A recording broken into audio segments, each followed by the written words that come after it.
The rain fell in heavy sheets as Detective Alan Graves pulled up to the towering remains of Blackwood Asylum. The building, abandoned for over 30 years, loomed against the stormy sky like a forgotten relic of something sinister. Lightning crackled overhead, briefly illuminating the rusted gate that bore a sign reading, "Condemned, do not enter."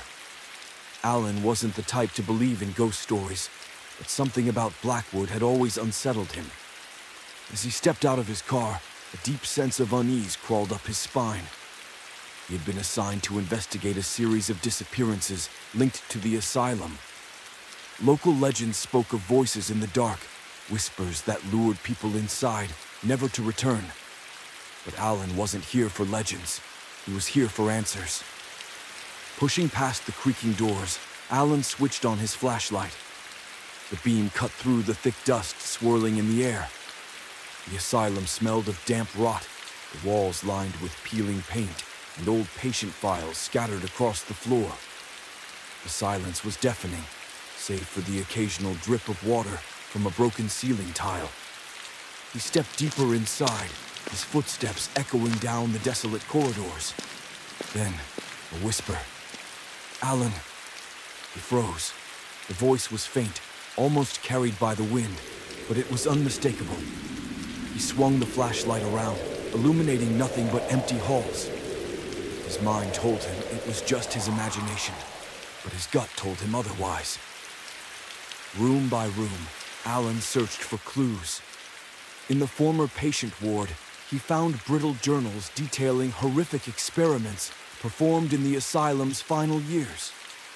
Patients reported hearing voices that weren't their own, voices that told them secrets, voices that made them change.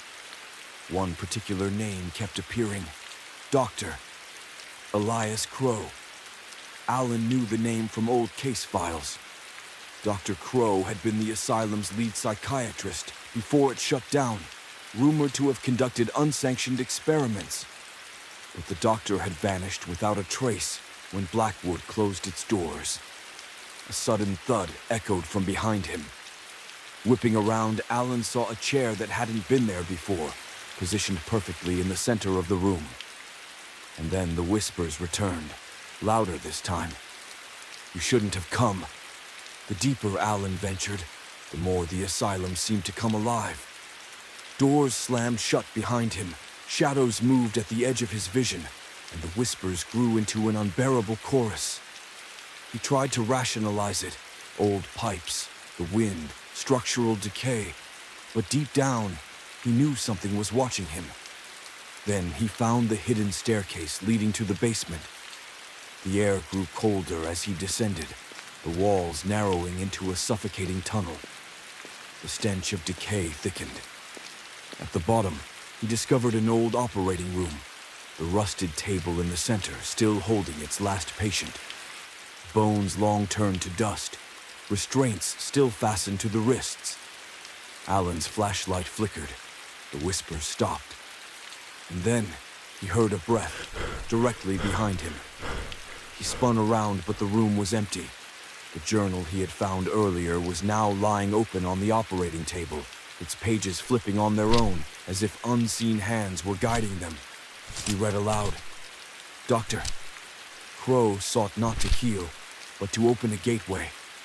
The whispers are not mere echoes of the past, but invitations from beyond. And once you hear them, they never leave you." The words sent a chill through him. He could feel it now, an unnatural presence, thick in the air, pushing against his skin like an unseen force. He grabbed his radio. "Dispatch, this is Detective Graves. If anyone can hear me, I need immediate backup at Blackwood Asylum." Static. Then a response. But it wasn't from dispatch. "Alan, it's too late." The voice wasn't human. The doors of the basement slammed shut. The light above flickered wildly.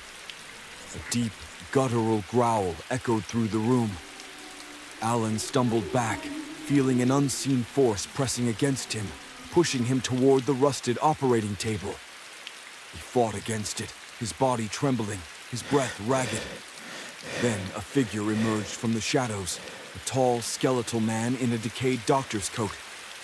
His face was obscured by darkness, but Alan could see the faint glow of hollow eyes peering at him.